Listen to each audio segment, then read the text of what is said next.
ನಮಸ್ಕಾರ. ನೀವು ಕೇಳ್ತಾ ಇದ್ದೀರಾ ನಿಮ್ಮ ಬೆಳಗಾವಿಯ ಮೊಟ್ಟ ಮೊದಲ ಸಮುದಾಯ ಬಾನುಲಿ ಕೇಂದ್ರವಾದ KLE ವೇಣುಧ್ವನಿಯನ್ನ 90.4 FM ನಲ್ಲಿ. ನಮ್ಮ ಇಂದಿನ ಸಂಸ್ಕೃತಿ ಸಂಭ್ರಮ ಕಾರ್ಯಕ್ರಮಕ್ಕೆ ಎಂದಿನಂತೆ ಪ್ರೀತಿಯ ಸ್ವಾಗತ ಕೋರ್ತಾ ಇದ್ದೀನಿ. ನಾನು ಅನುಪಮಾ. ನಮ್ಮ ಇಂದಿನ ಕಾರ್ಯಕ್ರಮದಲ್ಲಿ ನಮ್ಮೊಂದಿಗಿದ್ದಾರೆ ನಾಡಿನ ಪ್ರಮುಖ ಕವಿತ್ರಿ, ಲೇಖಕಿ, ವಿಮರ್ಶಕಿ ಮತ್ತು ವಿಶ್ರಾಂತ ಇಂಗ್ಲಿಷ್ ಪ್ರಾಧ್ಯಾಪಕರಾದ ಡಾಕ್ಟರ್ ಗುರುದೇವಿ ಹುಲೆಪ್ನವರ್ ಮಠ್ ಅವರು. ಇವರೊಂದಿಗಿನ ಸಂದರ್ಶನದ ಎರಡನೆಯ ಸಂಚಿಕೆ ಇದಾಗಿದೆ. ಬನ್ನಿ ಮತ್ತೊಮ್ಮೆ ಇವರನ್ನ ಕಾರ್ಯಕ್ರಮಕ್ಕೆ ಬರಮಾಡಿಕೊಳ್ಳೋಣ. ಮೇಡಮ್ ನಮಸ್ತೆ. ಕಾರ್ಯಕ್ರಮಕ್ಕೆ ಮತ್ತೊಮ್ಮೆ ಆತ್ಮೀಯ ಸ್ವಾಗತ. ನಮಸ್ತೆ. ಅಂದ್ರೆ ತಮಗಾದಂತ ಒಂದು ಕಹಿ ಅನುಭವ ಅನ್ನೋದಕ್ಕಿಂತ ಒಂದು ಋಣಾತ್ಮಕ ಅನುಭವಗಳನ್ನ ಧನಾತ್ಮಕವಾಗಿ ಬರೆದು ಅದರಲ್ಲಿ ವ್ಯಂಗ್ಯವನ್ನ ಮಿಶ್ರಣ ಮಾಡಿ ಹೇಳೋದಿದೆಲ್ಲ ಒಂದು ಅದ್ಭುತವಾದ ಕಲ್ಪನೆ. ಅನೇಕ ವಿಚಿತ್ರ ಅನುಭವಗಳು ಬೇರೆ ಬೇರೆ ವಿಷಯಗಳಿಗೆ ಸಂಬಂಧಿಸಿದ ಹಾಗೆ. ಅದು ಕ್ಲಾಸ್ ರೂಮ್ ನಲ್ಲಿ ವಿದ್ಯಾರ್ಥಿಗಳ ಜೊತೆಗೆ ಇದ್ದಿರ್ಬೋದು, ಹೊರಗಡೆ ಅತಿಥಿ ಕರೆದಾಗ ಇದ್ದಿರ್ಬೋದು, ಯಾವ್ಯಾವ ನಮ್ಮನೆ ಅತಿಥಿಗಳನ್ನೆಲ್ಲ ಕರೀತಾರ. ಕಾರ್ನಾಗ ಹೋಗುವಾಗ ಇದು ಇನ್ನೂ ಎಷ್ಟು ದೂರದರಿ ಈ ಊರು ಅಂತ ಕೇಳಿದ್ರೆ ಯಾವ್ಯಾವ ರೀತಿ ಪ್ರತಿಕ್ರಿಯೆ ಕೊಡ್ತಾರ. ಕಾರ್ ಇಳಿ, ಮೊನ್ನೆ ಒಬ್ಬ ಕಾರ್ ಇಳಿರಿ ಬಾಯಾರ ಮೊದಲ ಏನ್ ನೀವು ಇದ್ದಲ್ಲಿ ಬಂದು ಹೇಳ್ಬೇಕು, ನಾವು ಇಳೋದಿಲ್ಲ ನಮ್ಮ ಹಂತಕ್ಕೆ ಬರ್ರಿ ನೀವು. ಅವ್ ಮತ್ತೊಬ್ಬ ಹೇಳ್ತೇವೆ ನಾವು ನಮ್ಮ ಹುಡುಗನ ಹತ್ತಿಸ್ಕೊಂಡು ಹೋಗ್ರಿ, ಅವ್ ಅಲ್ಲಿ ಇಳಿತಾನು ಅದ್ರ ಜೋಡಿ ನೀವು ಇಳಿ. ಜಸ್ಟ್ ನಾವು ಕಣ್ ಕಿವಿಗಳನ್ನು ತೆರೆದಿಟ್ಟುಕೊಂಡ್ರೆ ಬಹಳ ವಿಚಿತ್ರವಾದಂಥ ಅನುಭವಗಳನ್ನೆಲ್ಲ ನಾವು ಸುತ್ತಮುತ್ತಲ ಗಮನಿಸ್ತೇವೆ. ಅವು ಒಂದು ಅರ್ಥದಲ್ಲಿ ಕಲಾತ್ಮಕವಾಗಿ ಸಾಹಿತ್ಯದಲ್ಲಿ ಅಭಿವ್ಯಕ್ತಿಸ್ಲಿಕ್ಕೆ ಯೋಗ್ಯ ಅನಿಸ್ತವೆ. ನಮಗೆಲ್ಲ ಇದೆಲ್ಲ ಒಂದು ಸಾಮಾನ್ಯ ಅನುಭವ ಅನ್ಸುತ್ತೆ. ಇವಾಗ ದಾರಿ ಮೇಲೆ ಹೋಗ್ಬೇಕಾದ್ರೆ ಇದೆಲ್ಲ ಸಾಮಾನ್ಯ, ಆದ್ರೆ ನಿಮಗದು ಅದ್ಭುತವಾಗಿ ಕಾಣುತ್ತಲ್ಲ ಲೇಖಕ. ಅದರಲ್ಲಿ ಒಂದು ವಿಶೇಷತೆಯನ್ನ ಕಂಡುಕೊಳ್ಳಿ. ಅದು ಸಹಜ ಅಲ್ಲಲ್ರಿ, ಅದು ಅನುಪಮ. ಖಂಡಿತ ಅದು ವಿಶೇಷವಾಗಿರುವಂತಹ ಅದ್ರ ಬಗ್ಗೆನೂ ದಾರಿ ತೋರಿಸುವವರು ಅಂತ ಅದನ್ನು ಬರೆದಿದ್ದೇನೆ. ಅತಿಥಿಯಾಗಿ ಕರೆದಾಗ ಯಾವ್ಯಾವ ನಮ್ಮನಿ ಎಲ್ಲ ಮಾಡ್ತಾರ. ನಾನೇನಾದ್ರೂ ಈ ಒಂದು ಸಭೆಯೊಳಗೆ, ಕಾಲೇಜ್ ಫಂಕ್ಷನ್, ಇನ್ಯಾವುದೋ ಸಾರ್ವಜನಿಕ ಫಂಕ್ಷನ್ ಒಳಗೆ ಇಂತಿಂತವ್ರ ಅತಿಥಿಗಳು ಚಲೋ ಮಾತಾಡ್ತಾರ್ರಿ ಅಂತ ಹೇಳಿದ್ರೆ ಹೆಂಗ್ ನಮ್ಮ ಮೇಲೆ ಅವ್ರ ಜವಾಬ್ದಾರಿ ಹಾಕ್ತಾರ. ಅವ್ರು ಬಂದು ಹೋಗೋ ತನಕ ನಮ್ಮ ಕತಿ ಏನೇನಾಗಿರ್ತದೆ, ಇವೆಲ್ಲ ಅನುಭವದ ಹಿನ್ನೆಲೆಯಲ್ಲೇ ಕಂಡುಕೊಂಡಿರುವಂಥದ್ದು. ಅಂದ್ರೆ ಮನುಷ್ಯನ ಈ ಅಸಂಗತೆ, ಎಬ್ಸರ್ಡ್ ಮಾತು ಮತ್ತು ಕೃತಿಗಳಲ್ಲಿ ಸಾಕಷ್ಟು ಹಾಸ್ಯ ಇರುವುದನ್ನ ನಾವು ನೋಡ್ತೇವೆ. ಅದನ್ನ ಹಾಸ್ಯಮಯವಾಗಿ ತೆಗೆದುಕೊಳ್ಬೇಕು. ಮತ್ತೆ ಅದನ್ನ ಗಂಭೀರವಾಗಿ ತೆಗೆದುಕೊಂಡ್ರೆ ನಾವು ಮಾನಸಿಕವಾಗಿ ತೊಂದರೆಗೀಡಾಗ್ತೇವೆ. ಅದಕ್ಕೆ ನಗು ಮನದಿ ಲೋಗರ ವಿಕಾರಗಳನ್ನು ನೋಡಿ ಅಂತ ಹೇಳ್ತಾರೆ ದಾರ್ಶನಿಕ ಕವಿ. ಸುಮ್ಮನೆ ನಕ್ಕು ಬಿಡೋದು, ತಪ್ಪಿದ್ರೆ ತಿದ್ದುಕೊಳ್ಳೋದು, ಇಲ್ದಿದ್ರೆ ಜಸ್ಟ್ ನಕ್ಕು ಬಿಡೋದು. ಅದಕ್ಕೆ ಅವರು ಬುದ್ಧನ ಹತ್ರ ಒಬ್ಬ ಬಹಳ ಕೆಟ್ಟ ಮನುಷ್ಯ ಒಬ್ಬ ಹೋಗಿ ಅವ್ರು ಒಂದು ಸೋನ ಬೈಲಿಕ್ಕೆ ಶುರು ಮಾಡಿದ ಬುದ್ಧನ. ಅದಕ್ಕೆ ಅವ ಬುದ್ಧ ಸುಮ್ಮನೆ ಇದ್ದ, ನಕ್ಕೋತನ ಇದ್ದ. ಏನ್ ಇಷ್ಟೆಲ್ಲ ನಿಮ್ಮನ್ನು ಬೈಯಾಕತ್ತೇನೆ, ಹಂಗೆ ಹಿಂಗೆ ದೂಷಣೆ ಮಾಡ್ಲಿಕ್ಕತ್ತೇನೆ, ನೀವು ಸುಮ್ಮನೆ ಇದ್ದಿರಲ್ಲ, ಏನ್ ನಿಮಗೇನು ಅನಿಸ್ವಲ್ದೇನು, ನಿಮ್ಮ ಉದ್ಯೋಗ ಏನು? ಉದ್ಯೋಗ ಏನು? ನಮ್ದು ಕಾಳು ಮಾರ್ತೇನೆ ನಾನು. ಸರಿ, ಈಗ ಕಾಳು ಯಾರು ತೆಗೆದುಕೊಳ್ಳಿಲ್ಲ ಅಂದ್ರೆ, ಗಿರಾಕಿಗಳು ಬರಲಿಲ್ಲ ಅಂದ್ರೆ ಕಾಳು ಯಾರ ಹತ್ರ ಉಳಿತಾವು? ಇನ್ಯಾರ ಹತ್ರ ಉಳಿತಾವು? ನನ್ನ ಹತ್ರನ ಉಳಿತಾವು. ಹಾಗೇ ಇಲ್ಲಿವರೆಗೆ ನೀವೆಲ್ಲ ಟೀಕೆ, ನಿಂದೆ, ಏನೇನೋ ಬೈದು ಎಲ್ಲ ಮಾಡಿದ್ರಲ್ಲ, ಅಪವಾದ, ನಾ ಅದನ್ನು ಸ್ವೀಕಾರ ಮಾಡೇ ಇಲ್ಲ. ಅದಕ್ಕೆ ಅವು ಯಾರ ಹತ್ರ ಉಳಿದು? ಈಗ ನಿಮ್ಮ ಹತ್ರನ ಉಳಿದು. ಆ ಹಿನ್ನೆಲೆಯಲ್ಲೇ ಅನೇಕ ಲೋಪದೋಷಗಳು, ಅವುಗಳ ಏನೇನೋ ಎತ್ತಿ ಏನೇನೋ ಅವ್ರು ಮಾತನಾಡ್ತಾರೆ. ಆ ಮಾತನಾಡಿದ್ದನ್ನು ಗಂಭೀರವಾಗಿ ತೆಗೆದುಕೊಳ್ಳೋ ಹಾಗಿಲ್ಲ. ನಾನು ಇದೇ ಹೇಳಿದ ಹಾಗೆ ಸರಿ ಇದ್ರೆ ತಿದ್ದುಕೊಳ್ಳುವಂಥದ್ದು, ಇರದಿದ್ರೆ ಹಿಂಗೆ ನಾನಂತೂ ಲೇಖನಗಳ ಮುಖಾಂತರ ಅದನ್ನ ಕೊಡುವಂಥ ಒಂದು ಹವ್ಯಾಸವನ್ನು ಬೆಳೆಸಿಕೊಂಡಿದ್ದೇನ್ರಿ ಅನುಪಮ. ಮೇಡಮ್, ಇನ್ನು ತಾವು ವೈಚಾರಿಕ ಒಂದು ಬರಹಗಳನ್ನ ಕೂಡ ಬರೀತೀರಾ. ಇವಾಗ ಓದುವವರು ಸಾಮಾನ್ಯವಾಗಿ ಏನ್ ಮಾಡ್ತಾರೆ, ಇವಾಗ ವೈಚಾರಿಕ ಒಂದು ಲೇಖನ ಅಂದ ತಕ್ಷಣ ಒಂದು ಸಂವಾದಕ್ಕೆ ಬರುವಂತಹ ಒಂದು ಸಂಭವ ಇರುತ್ತೆ. ಅಂತಹ ಸಂದರ್ಭದಲ್ಲಿ ಯಾವ್ದಾದ್ರು ಓದುಗರು ಆ ತರ ಬಂದಿದ್ದಿದೆಯಾ, ಪ್ರಸಂಗ ಇದೆಯಾ?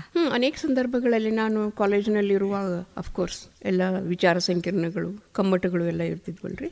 ಅವುಗಳಿಗೆ ಇದನ್ನ ಮಾಡುವಾಗ, ನಾನು ಅವ್ರ ಜೊತೆಗೆ ಸಂವಾದ ಮಾಡುವಾಗ, ಇಂಟ್ರ್ಯಾಕ್ಷನ್ ಮಾಡುವಾಗೆಲ್ಲ ಅನೇಕ ರೀತಿಯ ಸಂವಾದಗಳು, ಭಿನ್ನಾಭಿಪ್ರಾಯಗಳು, ಆಮೇಲೆ ಯೋಚನೆಯಲ್ಲಿ ವ್ಯತ್ಯಾಸಗಳು, ಅವುಗಳನ್ನೆಲ್ಲ ನಾನು ಅನುಭವಿಸಿದ್ದಿದೆ. ಮುಖ್ಯವಾಗಿ ವೈಚಾರಿಕ ಸಾಹಿತ್ಯ ಅಂತಂದರೆ ಅದು ಮೆದುಳಿಗೆ ಸಂಬಂಧಿಸಿರುವಂಥದ್ದು. ಇಲ್ಲಿ ಭಾವನೆ, ಕಲ್ಪನೆಗಳಿಗೆ ಅವಕಾಶ ಇರುವುದಿಲ್ಲ. ನಾನು ಯೋಚಿಸುತ್ತೇನೆ, ಹಾಗಾಗಿ ನಾನು ಜೀವಂತ ಇದ್ದೇನೆ ಅಂತ ಅಂಟೆಸ್ಕಾರ್ಟ್ ತತ್ವಜ್ಞಾನಿ. ಆದಮೇಲೆ we are all thinking animals ಅಂತ ಹೇಳ್ತಾರೆ. ನಾವು ವಿಚಾರ ಮಾಡುವಂಥ ಪ್ರಾಣಿ, ವಿಚಾರ ಮಾಡುವ ಶಕ್ತಿಯನ್ನು ಎಲ್ಲ ಜೀವರಾಶಿಗೆ ಬಿಟ್ಟು ಭಗವಂತ ನಮಗೆ ಮಾತ್ರ ಕೊಟ್ಟಾನ. ಅದಕ್ಕೆ ನಾವು ಏನೋ ಮಾಡೋಕ್ಕಿಂತ ಮೊದಲು ಇದನ್ನು ಮಾಡಬೇಕಾ ಬೇಡವೇ ಅದ್ರ ಬಗ್ಗೆ ಯೋಚನೆ ಮಾಡುವಂಥದ್ದು.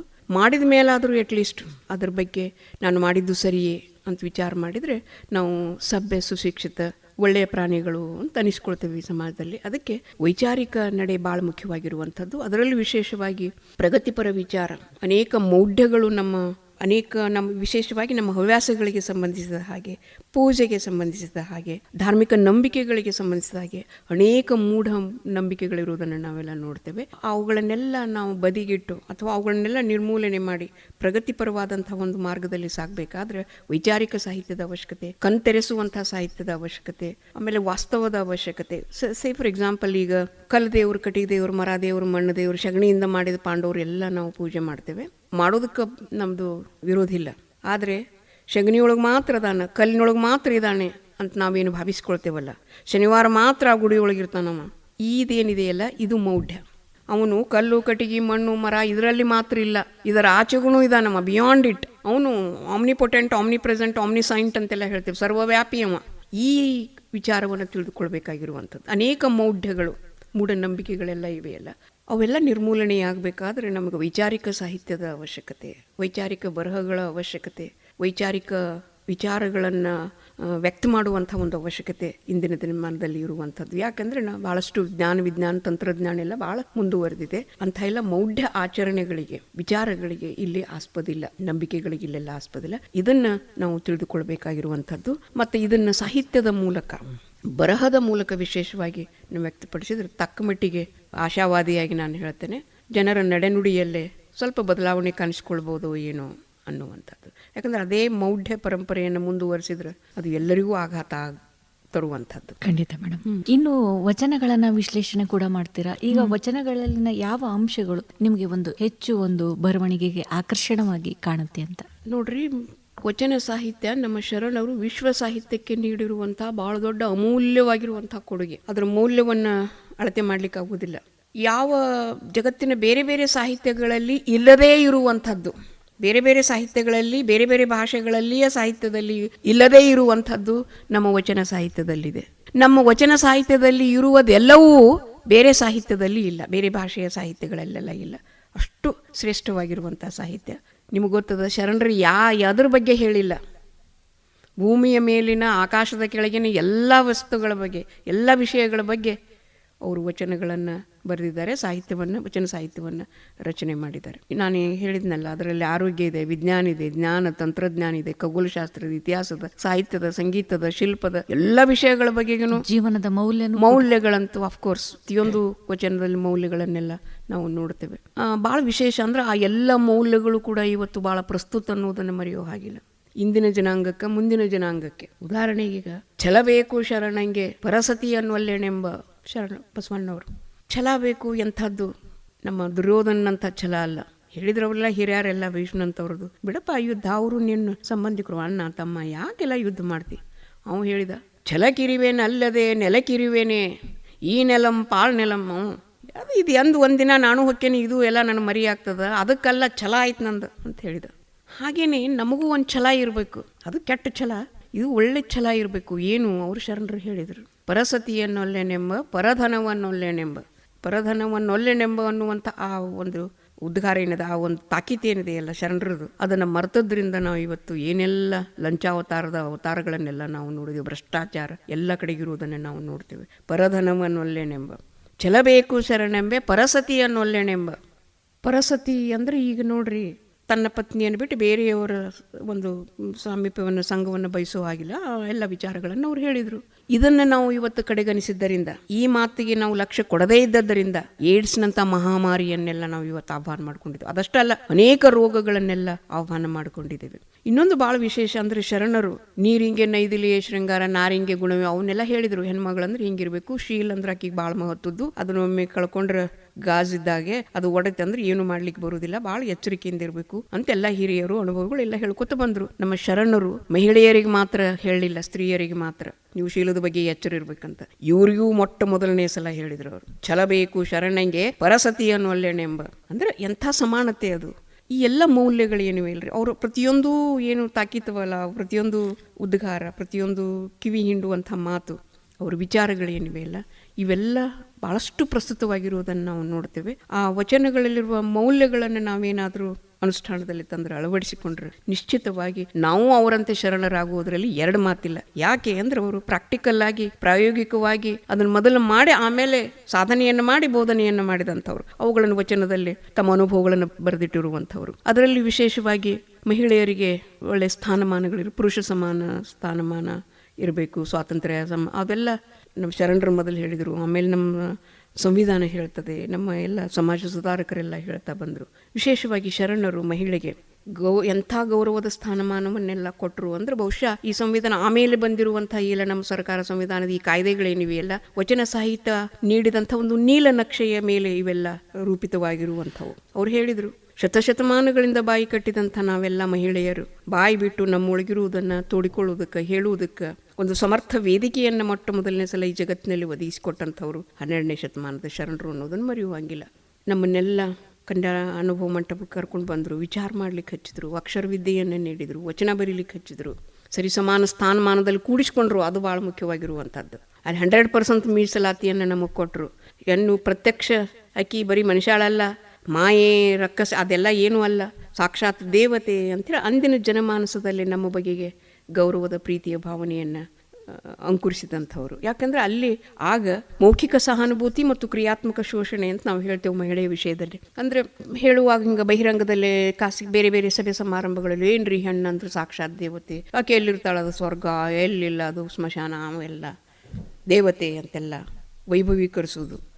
ಖಾಸಗಿ ಜೀವನದೊಳಗೆ ಏನೇನೋ ಕ್ಷುಲ್ಲಕ ಕಾರಣ, ವರದಕ್ಷಿಣೆ ತರಲಿಲ್ಲ ಅಂತಿದ್ದಿರ್ಬೋದು, ಗಂಡು ಮಗುವನ್ನು ಪ್ರಸವಿಸಲಿಲ್ಲ ಅಂತಿದ್ದಿರ್ಬೋದು, ಉದ್ಯೋಗಸ್ಥ ಮಹಿಳೆಯಾಗಿದ್ದರೆ ಯಾರ್ದ್ರ ಜೊತೆಗೆ ಭಾಳ ಹೊತ್ತು ಮಾತಾಡಿಲ್ಲ, ಏನೇನೋ ಕ್ಷುಲ್ಲಕ ಕಾರಣಗಳನ್ನು ಮುಂದೆ ಮಾಡಿ ಮಹಿಳೆಯರನ್ನು ಶೋಷಣೆ ಮಾಡುವಂಥದ್ದು. ಇದಕ್ಕೆ ಎಲ್ಲ ಉತ್ತರವನ್ನು ಕೊಟ್ಟಿರುವಂಥದ್ದು. ಇದು ನಿರ್ಮೂಲನೆಯಾಗಬೇಕು. ಇದು ಇನ್ನೂ ಇರುವಂಥದ್ದು ಅಂತರ್ಜಾತೀಯ ವಿವಾಹ. ಏನೆಲ್ಲ ಕಷ್ಟಗಳನ್ನು ನೋಡಿದ್ರಲ್ಲಿ ಅಂತರ್ಜಾತೀಯ ಏನೇನೋ ಹಣೆಪಟ್ಟಿ ಎಲ್ಲ ಕಟ್ಟಿ ಅವ್ರ ಜೀವನ ನರಕದಲ್ಲಿರೋ ಹಾಗೆ ಮಾಡುವಂಥ ಒಂದು ಸಿಸ್ಟಮ್ ಇನ್ನೂ ಮುಂದುವರಿದು ಭಾಳ ದುರದೃಷ್ಟಕರ. ಆದರೆ ಇದಕ್ಕೆಲ್ಲ ಪರಿಹಾರವನ್ನು ನಮ್ಮ ಶರಣರು ಸೂಚಿಸಿದರು. ಅಂತರ್ಜಾತಿ ಅಂದರೆ ಬೇರೆ ಜಾತಿಯವರ ಜೊತೆಗೆ ನಾವು ರಕ್ತ ಸಂಬಂಧವನ್ನು ಬೆಳೆಸಬೇಕು, ಮದುವೆ, ಸಹಭೋಜನದ ಮುಖಾಂತರ ಅವನ್ನೆಲ್ಲ ಮಾಡಿ ತೋರಿಸಿದ್ರು ಅವರು. ಹಾಗಾಗಿ ಸ್ತ್ರೀ ಸಮಾನತೆ ಮತ್ತು ಸ್ತ್ರೀ ಸ್ವಾತಂತ್ರ್ಯ ಈ ಎರಡೂ ಮೌಲ್ಯಗಳನ್ನು ಅವರು ಆ ಸಂದರ್ಭದಲ್ಲಿ ಅನುಷ್ಠಾನದಲ್ಲಿ ತಂದು ತೋರಿಸಿದ್ರಲ್ಲ, ಇದು ನಮಗೆ ನಿರಂತರವೂ ಆದರ್ಶವಾಗಿರುವಂಥದ್ದು. ಅದಕ್ಕೆ ನನಗೆ ವಚನ ಸಾಹಿತ್ಯದ ಬಗ್ಗೆ ಬಹಳಷ್ಟು ಪ್ರೀತಿ, ಬಹಳ ಒಲವು. ಅಲ್ಲಿರುವಂಥ ಪ್ರತಿಯೊಂದು ಮೌಲ್ಯ ಏನದಲ್ರಿ ನಮ್ಮ ಜೀವನವನ್ನು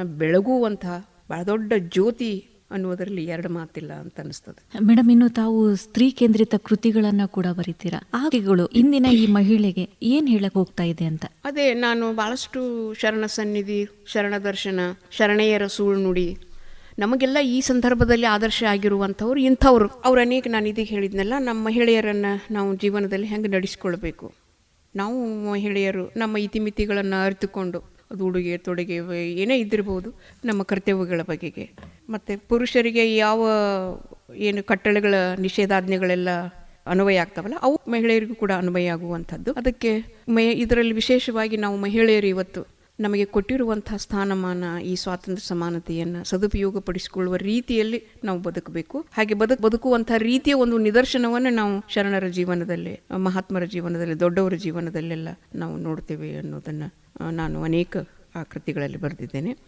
ಯಾಕೆಂದರೆ ಮಹಿಳೆ, ಒಬ್ಬ ಮಹಿಳೆಗೆ ಶಿಕ್ಷಣವನ್ನು ನೀಡಿದರೆ ಒಂದು ಕುಟುಂಬಕ್ಕೆ, ಒಂದು ಮನೆತನಕ್ಕೆ, ಒಂದು ವಂಶಕ್ಕೆ ಶಿಕ್ಷಣವನ್ನು ನೀಡಿದ ಹಾಗೆ.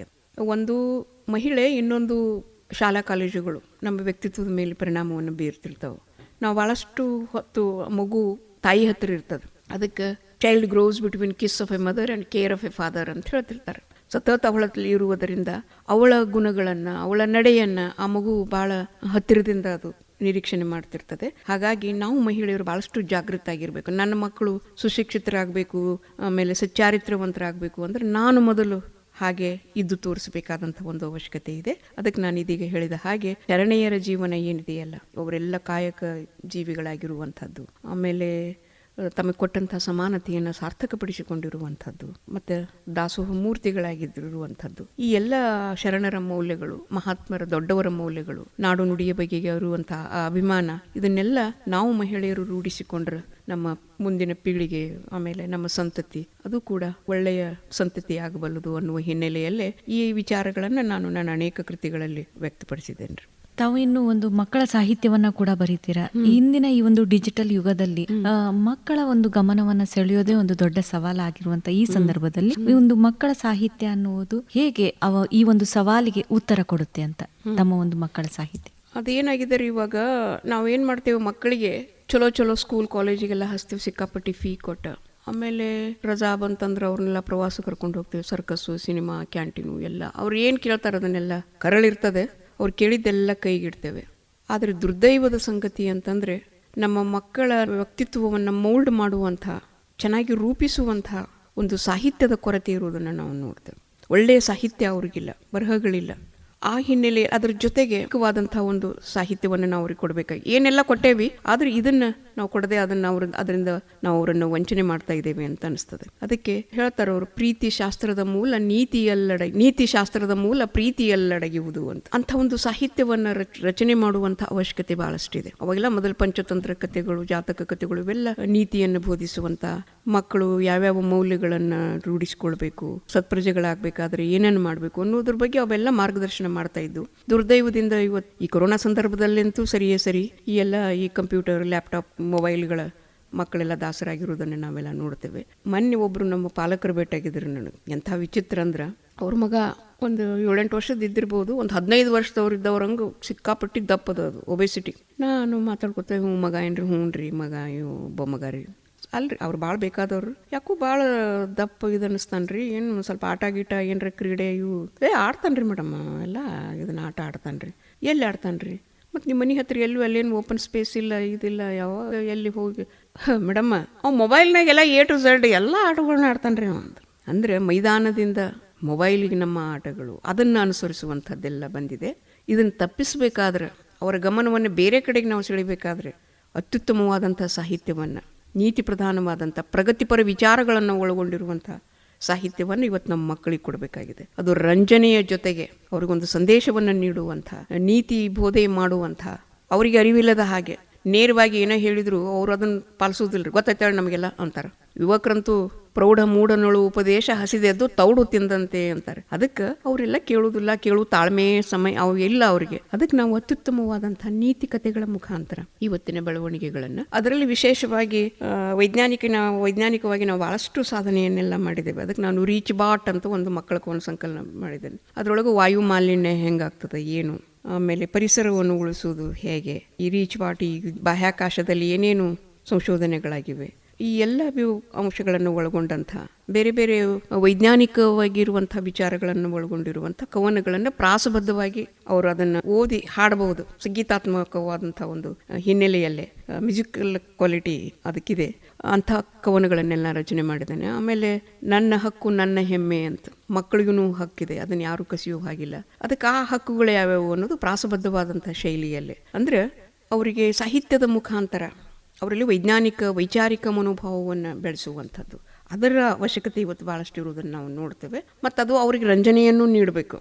ರಜೆ ದಿನೆಯನ್ನು ಹೆಂಗೆ ಕಳಿಬೇಕು, ಹುಟ್ಟುಹಬ್ಬವನ್ನೇ ಹೇಗೆ ಆಚರಿಸಬೇಕು, ಅಂಥವೆಲ್ಲ ಒಳಗೊಂಡಿರುವಂಥ ಪ್ರಗತಿಪರ ವಿಚಾರವನ್ನು ಒಳಗೊಂಡಿರುವಂಥ ಅನೇಕ ಕವನಗಳನ್ನು ನಾನು ಇತ್ತೀಚೆಗೆ ಬರೆದಿದ್ದೇನೆ ರೀ. ಒಂದು ಅಜ್ಜಿಗೆ ಜೈ ಜೈ ಜೈ ಅಂಥೇಳಿ ಭಾಳಷ್ಟು ಬಹುಮಾನಗಳೆಲ್ಲ ಅದಕ್ಕೆ ಬಂದು. ಅದಕ್ಕೆ ಮನೆಯ ಪರಿಸರದಲ್ಲಿ ವೃದ್ಧರ ಜೊತೆಗೆ ಮಗುವಿನ ಸಂಬಂಧ ಇರಬೇಕು, ಅಪ್ಪನ ಜೊತೆಗೆ ಅಮ್ಮನ ಜೊತೆಗೆ ಬಂಧು ಬಳಗದ ಜೊತೆಗೆ ಆ ಸಂಬಂಧಗಳು ಕೂಡ ಅಷ್ಟೇ ಮುಖ್ಯ ಅನ್ನುವಂಥದ್ದು. ಅದರ ಜೊತೆಗೆ ನಾವು ಇವತ್ತು 21ನೇ ಶತಮಾನದಲ್ಲಿ ಭಾಳಷ್ಟು ಎಲ್ಲ ರಂಗಗಳಲ್ಲಿ ಪ್ರಗತಿಯನ್ನು ಸಾಧಿಸಿದ್ದೇವೆ. ಅದರ ಕಡೆಗೆ ಅವರ ಗಮನವನ್ನು ಸೆಳೆಯಬೇಕಾದಂಥ ಒಂದು ಅವಶ್ಯಕತೆ ಇದೆ. ಅದನ್ನು ಈಗ ಮೊಬೈಲ್ನಲ್ಲಿ ಅದನ್ನು ನೋಡುವುದಕ್ಕಿಂತ ಹೀಗೆ ಪ್ರಾಕ್ಟಿಕಲ್ ಆಗಿ ಆಫ್ಲೈನ್ ಅಂತೇನಂತೇವಲ್ಲರ, ಹೀಗೆ ಹೊರಗೆ ವಿದ್ಯಾರ್ಥಿ ಟೀಚರ್ಸ್ ಆದವರು ಅದನ್ನೆಲ್ಲ ಹಾಡಿ ಕುಣಿದು ಆಂಗಿಕ ಅಭಿನಯದೊಂದಿಗೆಲ್ಲ ಮಾಡಿದರೆ ಅದರ ಕಡೆಗೆ ಅವರು ಆಕರ್ಷಕ ಆಗ್ತಾರೆ, ಅದನ್ನು ರೂಢಿಸ್ಕೊಳ್ತಾರೆ ಅನ್ನುವ ಹಿನ್ನೆಲೆಯಲ್ಲಿ ನಾನು ಮಕ್ಕಳ ಸಾಹಿತ್ಯವನ್ನು ರಚನೆ ಮಾಡಿದ್ದೇನೆ.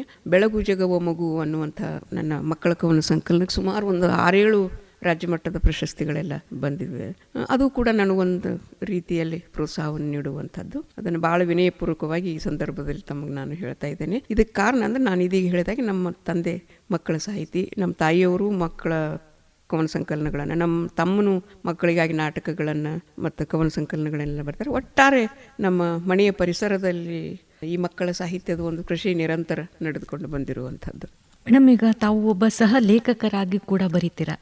ಈಗ 2 ಚಿಂತನೆಗಳು ಒಂದೇ ಪುಸ್ತಕದಲ್ಲಿ ಅದು ಹೇಗೆ ಸಾಧ್ಯವಾಗುತ್ತೆ ಮೇಡಮ್? ಯಾವ ಒಂದು ವಿಧಾನಗಳನ್ನು ತಾವು ಅನುಸರಿಸ್ತೀರಾ ಅಂತ? ಈಗ ಒಂದು 4-5 ಕಾರಂಜಿ ಮಠ ಶ್ರೀಗಳವರ ಬಯೋಗ್ರಫಿ, ನಾಗನೂರು ಡಾಕ್ಟರ್ ಸಿದ್ದರಾಮ ಮಹಾಸ್ವಾಮೀಜಿಯವರ ಬಯೋಗ್ರಫಿ, ಒಬ್ಬರು ಆಲ್ ಇಂಡಿಯಾ ಪೊಯೆಟಿಕ್ಸ್ ಕಾನ್ಫರೆನ್ಸಿಗೆ ಒಬ್ಬರು ಲಾರಿ ಆಜಾದ್ ಅಂತ ಇದ್ದಾರೆ, ರಾಷ್ಟ್ರೀಯ ವ್ಯಕ್ತಿ, ಅವರ ಬಯೋಗ್ರಫಿ, ಮತ್ತು ಹುಕ್ಕೇರಿ ಹಿರೇಮಠದ ಚಂದ್ರಶೇಖರ ಶಿವಾಚಾರ್ಯರ ಅವ್ರ ಬಯೋಗ್ರಫಿ, ಈಗ ಸದ್ಯ ಸರ್ಜು ಕಾಟ್ಕರ್ ಅವ್ರದ್ದು ಒಂದು ಬುಕ್ ಬಂತು ಮೊನ್ನೆ, ಕಿತ್ತೂರು ಚೆನ್ನಮ್ಮನ ಕುರಿತಾದಂಥ ಆ ಕೃತಿ.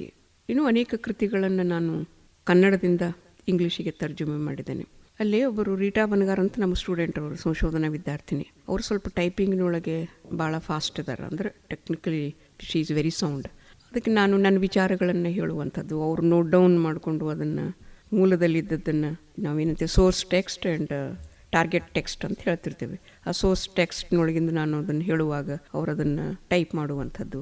ಮತ್ತು ಎಲ್ಲಾದರೂ ಏನು ತಪ್ಪು ತಡೆಗಳು ಕಂಡ್ರೆ, ಭಿನ್ನ ವಿಚಾರ ಕಂಡ್ರೆ ಅವರು ನನ್ನ ಸಂಶೋಧನಾ ವಿದ್ಯಾರ್ಥಿಗಳು ನನ್ನ ಗಮನಕ್ಕೆ ತರುವಂಥದ್ದು, ಮತ್ತು ಅಲ್ಲಿ ನಾನು ಅದನ್ನು ಪರಿಷ್ಕರಣೆ ಮಾಡುವಂಥದ್ದು. ಈ ಹಿನ್ನೆಲೆಯೊಳಗೆ ಗ್ರಂಥ ವಿಶೇಷವಾಗಿ ಜೀವನ ಚರಿತ್ರೆಗಳನ್ನು ನಾನು ಇಂಗ್ಲೀಷಿಗೆ ತರ್ಜುಮೆ ಮಾಡಿದ್ದೇನೆ ರೀ. ಅಂದರೆ ಬೇರೆಯವರಿಗೂ ಅದು ಮುಟ್ಟಬೇಕು. ಬರೀ ಕರ್ನಾಟಕದಲ್ಲಿ ಕನ್ನಡದಲ್ಲಿದ್ದರೆ ನಮ್ಮ ಜನತೆಗೆ ಗೊತ್ತಾಯ್ತು. ನಿಮ್ಗೆ ಗೊತ್ತದ, ರವೀಂದ್ರನಾಥ್ ಟ್ಯಾಗೋರ್ ಅವರು ಗೀತಾಂಜಲಿಯನ್ನ, ಆ ಕವನ ಸಂಕಲನವನ್ನು ಮೊದಲು ಬೆಂಗಾಲಿಯಲ್ಲಿ ಬರೆದ್ರು. ಬೆಂಗಾಲಿ ಜನ ಎಲ್ಲ ಸಾಹಿತ್ಯಿಕ ಓದುಗರೆಲ್ಲ ಮೆಚ್ಕೊಂಡ್ರು, ವಿಮರ್ಶೆ ಮಾಡಿದ್ರು, ಎಲ್ಲ ಆಯಿತು. ಯಾವಾಗ ಟ್ಯಾಗೋರ್ ಅವರೇ ಅದನ್ನು ಗೀತಾಂಜಲಿಯನ್ನು ಇಂಗ್ಲೀಷಿಗೆ ತರ್ಜುಮೆ ಮಾಡಿದ್ರಲ್ಲ, ಅವಾಗ ಅವ್ರಿಗೆ ನೋಬೆಲ್ ಅವಾರ್ಡ್ ಬಂತು. ಇದು ಜಾಗತಿಕ ಭಾಷೆಯಾಗಿರೋದ್ರಿಂದ ಬಹಳಷ್ಟು ಓದುಗರನ್ನು ನಾವು ತಲುಪಬೇಕಾದ್ರೆ ಅದರ ಅನುವಾದ ಅತ್ಯವಶ್ಯಕ. ಅದಕ್ಕೆ ಇತ್ತಿತ್ತಲಾಗಿ ನಾನು ಸ್ವಲ್ಪ ಆ ಕಡೆ ಕೂಡ ಗಮನವನ್ನು ನೀಡ್ತಾ ಇದ್ದೇನೆ. ಮತ್ತು ನಾವು ಏನೋ ತರ್ಜುಮೆ ಮಾಡಬೇಕಾದ್ರೆ ಸಂಶೋಧನಾ ವಿದ್ಯಾರ್ಥಿಗಳು ಇವ್ರ ಜೊತೆ ಕೂಡ ಸ್ವಲ್ಪ ಎಲ್ಲ ಚರ್ಚೆ ಮಾಡಿ ಒಂದು ವಿಚಾರವನ್ನು, ನಿಶ್ಚಿತವಾದಂಥ ಒಂದು ವಿಚಾರವನ್ನು ಗುರುತಿಸಿಕೊಂಡು ಆಮೇಲೆ ಅದನ್ನು ಬರಹ ಕೇಳಿಸುವಂಥದ್ದು. ಮೇಡಮ್, ಇವಾಗ ಈ ಒಂದು ಇಂದಿನ ವೇಗದ ಒಂದು ಪ್ರಪಂಚದಲ್ಲಿ ಇವಾಗ ಏನಾದ್ರೂ ಯೋಚನೆ ಮಾಡ್ತೀನಿ ಅಂದ್ರೆ ನಮ್ಗೆ ಸಮಯನೇ ಸಿಗೋದಿಲ್ಲ. ಅಂಥದ್ರಲ್ಲಿ ಒಬ್ಬ ಓದುಗನನ್ನ ಓದ್ರಿ ಅಂತ ಈ ಕಡೆ ತಿರುಗಿಸೋದಿದೆಯಲ್ಲ, ಅದೊಂದು ದೊಡ್ಡ ಸವಾಲು. ಆ ಒಂದು ಸವಾಲು ಯಾವ ರೀತಿ ಒಂದು ನಿಭಾಯಿಸಬೇಕು ಅಂತ ತಾವು ಹೇಳ್ತೀರಾ? ಭಾಳ ಸರಳ ಅದ ರೀ ಮೇಡಮ್. ನಾವು ಉತ್ತಮವಾದಂಥ ಗ್ರಂಥಗಳನ್ನು ಬರೆದ್ರೆ ನಿಶ್ಚಿತವಾಗಿ ಜನ ಓದ್ತಾರೆ, ಹೌದಾ? ಆಮೇಲೆ ನಮ್ಮ ಬರಹದ ಒಂದು ಸ್ವರೂಪದ ಮೇಲೆ ಅದು ಓದುಗರ ಪ್ರತಿಕ್ರಿಯೆ ಇರ್ತದೆ. ಒಳ್ಳೊಳ್ಳೆಯ ಗ್ರಂಥಗಳನ್ನು ಬರೆದ್ರೆ, ಈಗೆಲ್ಲ ಭೈರಪ್ಪನಂಥವ್ರು, ಕುವೆಂಪು ಅಂಥವ್ರು, ಇವರೆಲ್ಲ ದಿಗ್ಗಜರು ಏನಿದಾರಲ್ಲ, ಒಳ್ಳೊಳ್ಳೆಯ ಕೃತಿಗಳನ್ನೆಲ್ಲ ನೀಡಿದಂಥವ್ರು. ಅದಕ್ಕೆ ನಾವು ಯಾವಾಗಲೂ ಅತ್ಯುತ್ತಮವಾದಂಥ ಸಾಹಿತ್ಯವನ್ನು ನಾನು ಇದೀಗ ಹೇಳಿದ್ನಲ್ರಿ, ಅದು ರಂಜನೆಯನ್ನು ಕೊಡಬೇಕು. ಅದರ ಜೊತೆಗೆ 2 functions of literature are to please and to preach ಅಂತ. ಅದು ಸಂತೋಷವನ್ನು ನೀಡಬೇಕು, ರಂಜನೆಯನ್ನು ನೀಡಬೇಕು, ಅದರ ಜೊತೆಗೆ ಒಂದು ಸಂದೇಶವನ್ನು ಕೊಡಬೇಕು, ಒಂದು ಮೌಲ್ಯದ ಬಗೆಗೆ ಅದು ನಮ್ಗೆ ತಿಳಿಸ್ಕೊಡ್ಬೇಕು. ಅಂಥ ಸಾಹಿತ್ಯ ಇದ್ದರೆ ನಿಶ್ಚಿತವಾಗಿ ಜನ ಓದ್ತಾರೆ, ಅದನ್ನು ಮೆಚ್ಕೊಳ್ತಾರೆ, ಪ್ರತಿಕ್ರಿಯೆ ತೋರಿಸ್ತಾರೆ ಅನ್ನೋದು ನನ್ನ ಅನುಭವಕ್ಕೆ ಬಂದಿರುವಂಥದ್ದು. ಮತ್ತು ಸುಮ್ಮನೆ ಅದೇನು ಮೌಲಿಕವಲ್ಲದಂಥ ಸಾಹಿತ್ಯವನ್ನು ರಚನೆ ಮಾಡಿದ್ರೆ, ಅವಸರದಲ್ಲಿ ಬರೆಯೋದು, ಬೇಗನೆ ಅದನ್ನು ಪ್ರಕಟಣೆ ಮಾಡೋದು, ಅದರಲ್ಲಿ ಯಾವುದೇ ಒಂದು ತಾತ್ವಿಕತೆ, ಮೌಲಿಕತೆ ಇರಲಿಲ್ಲ ಅಂದರೆ ಜನ ಅದನ್ನು ಡಿಸ್ಕಾರ್ಡ್ ಮಾಡ್ತಾರೆ, ಅದನ್ನು ಓದಲಿಕ್ಕೆ ಇಚ್ಛೆ ಪಡೋದಿಲ್ಲ. ನಾನು ಈ ಅಂಶಗಳ ಕಡೆಗೆ ಬರಹಗಾರ ಏನಾದರೂ ಗಮನವನ್ನು ಕೊಟ್ಟರೆ ನಿಶ್ಚಿತವಾಗಿ ಉತ್ತಮ ಸಾಹಿತ್ಯವನ್ನು ರಚಿಸಬಲ್ಲರು ಮತ್ತು ಓದುಗರ ಸಂತತಿಯನ್ನು ಹೆಚ್ಚಿಸಲಿಕ್ಕೆ ಅವರು ಕಾರಣೀಭೂತರಾಗಬಲ್ಲರು ಅಂತ ಒಂದು ಅನಿಸ್ತದೆ ನನಗೆ. ಮೇಡಮ್, ಇನ್ನು ತಮಗೆ ಸಂದ ಪ್ರಶಸ್ತಿ ಪುರಸ್ಕಾರಗಳ ಬಗ್ಗೆ ಮಾತಾಡೋದಾದ್ರೆ, ಕರ್ನಾಟಕ ಸರ್ಕಾರದ ಕಿತ್ತೂರು ಚೆನ್ನಮ್ಮ ಪ್ರಶಸ್ತಿ ಸಾಹಿತ್ಯಿಕ ಸಾಧನೆಗಾಗಿ, ಅದರಲ್ಲಿ ವಿಶೇಷವಾಗಿ ಅವರು ನನಗೆ ಏನು ಕೊಟ್ಟಿದ್ದಾರಲ್ಲ ಫಲಕ, ಅದರಲ್ಲಿ ಹೈಲೈಟ್ ಮಾಡಿದ್ದಾರೆ. ನಿಮ್ಮ ಈ ಲಲಿತ ಪ್ರಬಂಧಗಳು ಅಥವಾ ಈ ಪ್ರಕಾರದ ಸಾಹಿತ್ಯ ಪಠ್ಯವಾಗಿರುವುದು ನಮಗೆ ಭಾಳಷ್ಟು ಸಂತೋಷವನ್ನು ತಂದದ. ಯಾಕಂದರೆ ಇಂದಿನ ಯುವ ಜನತೆಗೆ ಈ ಒಳ್ಳೊಳ್ಳೆ ವಿಚಾರಗಳು ತಲುಪಬೇಕಾಗಿರುವ ಅಂಥ ಒಳ್ಳೆಯ ವಿಚಾರಗಳನ್ನು ನೀವು ತಲುಪಿಸಿದ್ದೀರಿ. ಹಾಗಾಗಿ ಅದನ್ನು ನಾವು ಮೆಚ್ಚಿಕೊಂಡು ಈ ಪ್ರಶಸ್ತಿಯನ್ನು ನೀಡ್ತಾ ಇದ್ದೇವೆ ಅಂತ ಅದನ್ನು ಭಾಳಷ್ಟು ಅವರು ಹೈಲೈಟ್ ಮಾಡಿದ್ದಾರೆ. ಆಮೇಲೆ ಕರ್ನಾಟಕ ವಿದ್ಯಾವರ್ಧಕ ಸಂಘದವರು ಡಾಕ್ಟರ್ ವೀರೇಂದ್ರ ಹೆಗಡೆ ಅವರು ತಮ್ಮ ತಾಯಿಯವರ ಹೆಸರಿನಲ್ಲಿ, ರತ್ನಮ್ಮನವರ ಹೆಸರಿನಲ್ಲಿ ಒಂದು ಉತ್ತಮ ಮಹಿಳಾ ಗ್ರಂಥ ಪುರಸ್ಕಾರ ಅಂತ ಒಂದಿಟ್ಟಿದ್ದಾರೆ. ಪ್ರತಿ ವರ್ಷ 3 ಜನಕ್ಕೋ 4 ಜನಕ್ಕೋ ಕೊಡ್ತಾರೆ ಅವರು, ನಗದು ಅದೆಲ್ಲ. ಅದು ಮಾತೋಶ್ರೀ ರತ್ನಮ್ಮ ಹೆಗಡೆ ಮಹಿಳಾ ಗ್ರಂಥ ಪುರಸ್ಕಾರ ಭಾಳ ಸಂತೋಷವನ್ನು ನೀಡಿರುವಂಥದ್ದು ನನಗೆ. ಆಮೇಲೆ ನಮ್ಮ ಬೆಳಗಾವಿ ಜಿಲ್ಲಾ ಸಾಹಿತ್ಯ ಪ್ರತಿಷ್ಠಾನ, ಅಲ್ಲಂತೂ 2 ವರ್ಷಕ್ಕೊಮ್ಮೆ 3 ವರ್ಷಕ್ಕೊಮ್ಮೆ ಬರೆದ ಕೃತಿಗಳನ್ನು ಬೆಳಗಾವಿ ಜಿಲ್ಲೆ ಲೇಖಕರಿಗೆ ಕೊಟ್ಟು ಅವರು ಪ್ರೋತ್ಸಾಹ ಮಾಡ್ತಾ ಇದ್ದಾರೆ. ಸಮಾಜ ಸಂಘ ಸಂಸ್ಥೆಗಳು ನೀಡಿರುವಂಥ ಪ್ರಶಸ್ತಿ ಚಂದ್ರಕಾಂತ ಕರದಳ್ಳಿ ಅಂತ ಹೇಳಿ ಭಾಳ ದೊಡ್ಡ ಮಕ್ಕಳ ಸಾಹಿತ್ಯರವರಿಗೆ, ಕೇಂದ್ರ ಸಾಹಿತ್ಯ ಅಕಾಡೆಮಿ ಸಿಕ್ಕದವರಿಗೆ, ಮಕ್ಕಳ ಸಾಹಿತ್ಯ ರಚನೆಗೆ ವಿಶೇಷವಾಗಿ 6 ಕಾದಂಬರಿಗಳನ್ನು ಮಕ್ಕಳಿಗಾಗಿ ಬರೆದಿರುವಂಥದ್ದು. ಮಕ್ಕಳಿಗೆ ಬರೆಯೋದಷ್ಟು ಸುಲಭ ಅಲ್ರಿ, ಮಕ್ಕಳಾಗಬೇಕು ನಾವು ಅಂದಾಗನ ನಾವು ಅದನ್ನು ಬರೀಲಿಕ್ಕೆ ಸಾಧ್ಯ. ಮಕ್ಕಳ ಒಡನಾಟದಲ್ಲಿ ನಿರಂತರ ಇರಬೇಕು ನಾವು, ಅಂದ್ರೆ ಅವ್ರು ಏನು ಮೆಚ್ಕೊಳ್ತಾರೆ, ಅದರದ್ದು ನಮಗೊಂದು ಅಳತೆ ಸಿಗ್ತದೆ, ಅರಿವು ಆಗ್ತದೆ.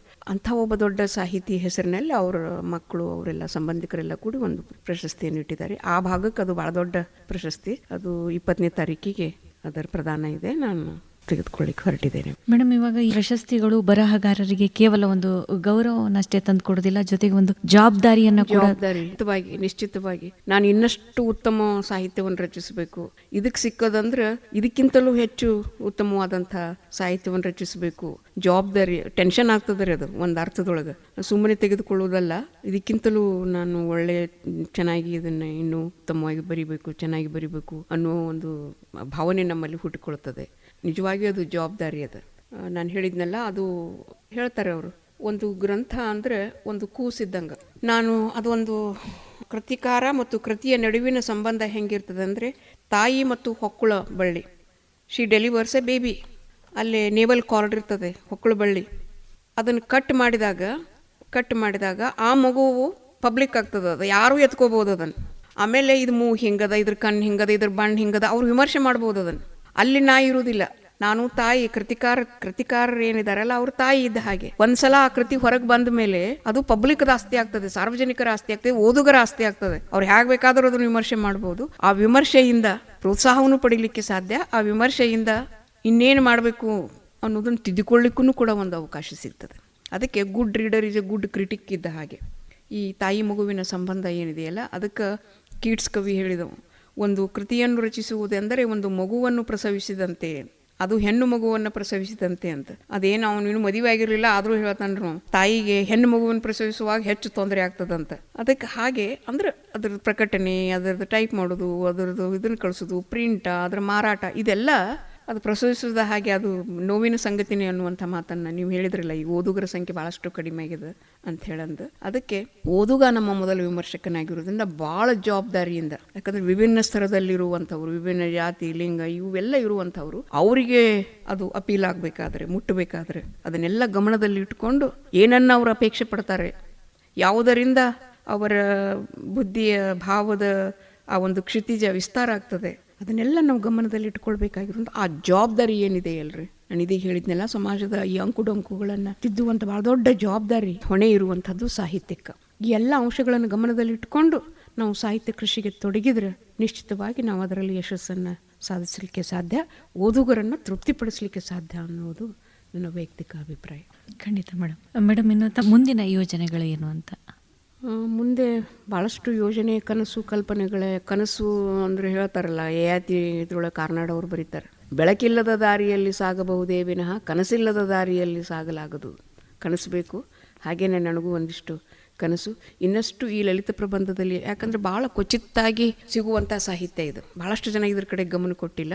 ಮತ್ತು ಇದನ್ನೊಂದು ಅನೇಕ ವರ್ಷಗಳವರೆಗೆ ಇದನ್ನೊಂದು ಸಾಹಿತ್ಯ ಪ್ರಕಾರ ಅಂತ ಪರಿಗಣಿಸಿರಲಿಲ್ಲ. ಇತ್ತೀಚೆಗೆ ಇದರ ಜನಪ್ರಿಯತೆ ಹೆಚ್ಚಾಗಿರುವಂಥದ್ದು. ನಾನು ಇದೀಗ ಹೇಳಿದ ಹಾಗೆ ರಂಜನೆಯೂ ಸಿಕ್ಕಿರಬೇಕು, ಸಂದೇಶನೂ ಸಿಕ್ಕಿರ್ಬೇಕಂತ ನಾನು ಮತ್ತೆ ಹೇಳಿದ್ನಲ್ರಿ. ಆ ಹಿನ್ನೆಲೆ ಇನ್ನಷ್ಟು ಅತ್ಯುತ್ತಮವಾದಂಥ, ಯಾಕಂದರೆ ನನ್ನ ಲಲಿತ ಪ್ರಬಂಧಗಳ ಭಾಳಷ್ಟು ಮೆಚ್ಚಿಕೊಂಡಿರುವಂಥದ್ದು, ಪ್ರಶಂಸೆ ಇದನ್ನು ಭಾಳ ಮಾಡಿರುವಂಥದ್ದು. ಸೆಕೆಂಡ್, ಶರಣ ಸಾಹಿತ್ಯಕ್ಕೆ ಸಂಬಂಧಿಸಿದಂಥ ವೈಚಾರಿಕ ಸಾಹಿತ್ಯವನ್ನು, ಅದರಲ್ಲಿ ಅದಕ್ಕೆ ಇನ್ನಷ್ಟು ಅತ್ಯುತ್ತಮವಾದಂಥ ಲಲಿತ ಪ್ರಬಂಧಗಳನ್ನು ಬರೆಯುವಂಥ ಕನಸು. ಈಗಾಗಲೇ ನಾನು ಅದನ್ನು ಬರೀಲಿಕ್ಕೆ ಶುರು ಮಾಡಿದ್ದೇನೆ. ಮತ್ತು ಒಳ್ಳೆಯ ಮಕ್ಕಳ ಸಾಹಿತ್ಯ, ನಾಟಕ, ಕಾದಂಬರಿ ಇದೆಲ್ಲ ಇಲ್ಲ. ಹಾಗಾಗಿ ಅವರು ಮಕ್ಕಳು ತಂತ್ರಜ್ಞಾನ ಇದೆಲ್ಲ, ಮೊಬೈಲು ಇದಕ್ಕೆಲ್ಲ ಅಂಟಿಕೊಂಡು ಬಿಟ್ಟಿದ್ದಾರೆ. ಅದಕ್ಕೆ ಒಳ್ಳೆಯ ಮಕ್ಕಳ ಸಾಹಿತ್ಯವನ್ನು ಕೊಡುವಂಥ ಒಂದು ಕನಸು ಕೂಡ ಇದೆ. ಹಾಗೆಯೇ ಇದೇ ಈಗ ಶುರು ಮಾಡೇನೆ ಇದನ್ನೆಲ್ಲ ಅನುವಾದ ಸಾಹಿತ್ಯ, ಇದರಲ್ಲಿಯೂ ಕೂಡ ಒಳ್ಳೊಳ್ಳೆಯ ಗ್ರಂಥಗಳನ್ನು ಇಂಗ್ಲೀಷಿಗೆ ತರ್ಜುಮೆ ಮಾಡುವಂಥ ಒಂದು ಕನಸು ಕೂಡ, ಅಂದರೆ ಒಂದು ಪ್ಲ್ಯಾನ್, ಒಂದು ಯೋಜನೆ ಕೂಡ ಇವತ್ತು ನನ್ನ ಮುಂದಿದೆ. ಮೇಡಮ್, ಇವಾಗ ಹೊಸ ಬರಹಗಾರರಿಗೆ ಅಥವಾ ವಿದ್ಯಾರ್ಥಿಗಳಿಗೆ ಕಿವಿ ಮಾತು ಅನ್ನೋದಾದರೆ ನಮ್ಮ KLE ವೇಣುಧ್ವನಿಯ ಮೂಲಕ ಏನು ಹೇಳಲಿಕ್ಕೆ ಇಷ್ಟಪಡ್ತೀರಾ? ವಿದ್ಯಾರ್ಥಿಗಳು ಪಠ್ಯಕ್ಕೆ ಮಾತ್ರ ಸೀಮಿತ ಆಗಬಾರ್ದು. ಆದರೆ ದುರ್ದೈವದಿಂದ ಇಂದಿನ ಶಿಕ್ಷಣ ಪದ್ಧತಿ ಹಂಗಾಗಿಬಿಟ್ಟದ್ರಿ. ಸೆಮಿಸ್ಟರ್ ಸಿಸ್ಟಮ್, ಯಾವುದೇ ಒಂದು ಗ್ರಂಥವನ್ನು ಆಳವಾಗಿ ಓದುವುದಕ್ಕೆ ವೇಳೆ ಇಲ್ಲ. ಅಡ್ಮಿಷನ್ ಆಗ್ತಾ ಇದ್ದ ಹಾಗೇನೆ ಕ್ಲಾಸಸ್ ಶುರುವಾಗ, ಕ್ಲಾಸ್ ಮುಗಿಬಿಡದೆ ಇಂಟರ್ನಲ್ ಟೆಸ್ಟ್ ಮುಗಿಬಿಡದೇ ಎಂಡ್ ಸೆಮಿಸ್ಟರ್ ಎಕ್ಸಾಮಿನೇಷನ್, ಅದಾದಮೇಲೆ ವ್ಯಾಲ್ಯೂಯೇಷನ್, ಅದಾದಮೇಲೆ ರಿಸಲ್ಟು, ಮತ್ತು ಮುಂದಿನ ಸೆಮಿಸ್ಟರು. ಟೆಕ್ಸ್ಟಿಗೆ ಮಾತ್ರ ಅವರು ಸೀಮಿತ ಆಗಿದ್ದಾರೆ. ದುರ್ದೈವದ ಸಂಗತಿ ಅಂದರೆ ಪಠ್ಯೇತರ ಚಟುವಟಿಕೆಗಳಿಗೆ ನಮ್ಮ ವಿಶ್ವವಿದ್ಯಾಲಯಗಳು, ಶಾಲಾ ಬೇಕಾದಷ್ಟು ಯೋಜನೆಗಳನ್ನೆಲ್ಲ ಮಾಡ್ಕೊಂಡದ ರೂಪಿಸಿ. ಯುವ ಜನೋತ್ಸವ ಅಂತ ಇರ್ತದೆ, ಯೂತ್ ಫೆಸ್ಟಿವಲ್ ಅಂತ ಇರ್ತದೆ. ಅಲ್ಲೆಲ್ಲ ಬೇರೆ ಬೇರೆ ಕಲೆ, ನಿಮ್ಮ ಪ್ರತಿಭೆ, ನಿಮ್ಮ ಕೌಶಲ್ಯಗಳನ್ನು ತೋರಿಸುವುದಕ್ಕೆ ಅನೇಕ ಸ್ಪರ್ಧೆಗಳೆಲ್ಲ ಇರ್ತವೆ. ಅದ್ರದ್ದು ಒಂದೇ ಒಂದ್ಸಲ ಅವರಿಗೆ ವೇಳೆ ಇಲ್ಲ ಆಗಿದೆ. ಆದರೂ ವ್ಯವಸ್ಥೆ ಹೀಗಿದ್ರೂ ಕೂಡ ಇದಕ್ಕೆ ಇನ್ನೇನು ಮಾಡ್ಲಿಕ್ಕೆ ಆಗೋದಿಲ್ಲ. ಅದಕ್ಕೆ ಅವರು ತಮ್ಮ ಬಿಡುವಿನ ವೇಳೆಯನ್ನು ಸ್ವಲ್ಪ ವಾಚನಾಲಯದಲ್ಲಿ ಕುಳಿತುಕೊಂಡು ಒಳ್ಳೊಳ್ಳೆಯ ಗ್ರಂಥಗಳನ್ನು ಓದಿದರೆ ನಿಶ್ಚಿತವಾಗಿ ಅವರು ಬರೀ ಗೂಗಲ್ ಮಾಮಾಕ್ ಹೋಗೋದು ತಪ್ತದ. ಅಂದ್ರೆ ಇದ್ರ ಮೇಲಿನ ಅವಲಂಬನೆ ಏನಿದೆಯಲ್ಲ, ತಂತ್ರಜ್ಞಾನದ ಇದು ಬೇಕು, ಇದು ಟೆಕ್ನಾಲಜಿನೂ ಬೇಕು, ಆದರೆ ಇದ್ರ ಮೇಲಿನ ಅವಲಂಬನೆ ಎತ್ತಾಗ್ತದೆ. ನಿಜವಾದಂಥ ಸಾಹಿತ್ಯ, ನಿಜವಾದಂಥ ಒಂದು ವಿಜ್ಞಾನ ತಂತ್ರಜ್ಞಾನದ ಬಗೆಗೆ ಅವರಿಗೆಲ್ಲ ಅನುಭವ ಆಗ್ತದೆ. ಅದಕ್ಕೆ ಅವರು ಪಠ್ಯಕ್ಕೆ ಮಾತ್ರ ಸೀಮಿತ ಆಗಬಾರದು. ಅಟ್ ಟೈಮ್ಸ್ ಅವರು ಅದರಿಂದ ಬಂದು ಈ ಎಲ್ಲ ಸಭೆ ಸಮಾರಂಭಗಳಿದ್ದಿರ್ಬೋದು, ದೊಡ್ಡವರು ವಿಚಾರಗಳು ಇದು ತಿಳ್ಕೊಳ್ಳುವಂಥ ಒಂದು ಪ್ರಯತ್ನವನ್ನು, ಜೊತೆಗೆ ಪೂರಕ ಪಠ್ಯಗಳನ್ನು, ಸಪ್ಲಿಮೆಂಟರಿ ಟೆಸ್ಟ್ ಅಂತ ಏನು ಹೇಳ್ತೇವಲ್ರಿ, ಆಧಾರ ಗ್ರಂಥಗಳನ್ನು ಓದುವಂಥ ಒಂದು ಹವ್ಯಾಸವನ್ನು ಬೆಳೆಸ್ಕೊಂಡ್ರೆ ಚೆನ್ನಾಗಿರ್ತದೆ. ಒಳ್ಳೆಯ ವಿದ್ಯಾರ್ಥಿಗಳಾಗಿ ಅವರು ಸಮಾಜದ ರೂಪುಗೊಳ್ತಾರೆ ಅನ್ನುವಂಥ ವಿಚಾರ ನನ್ನದು. ಖಂಡಿತ ಮೇಡಮ್.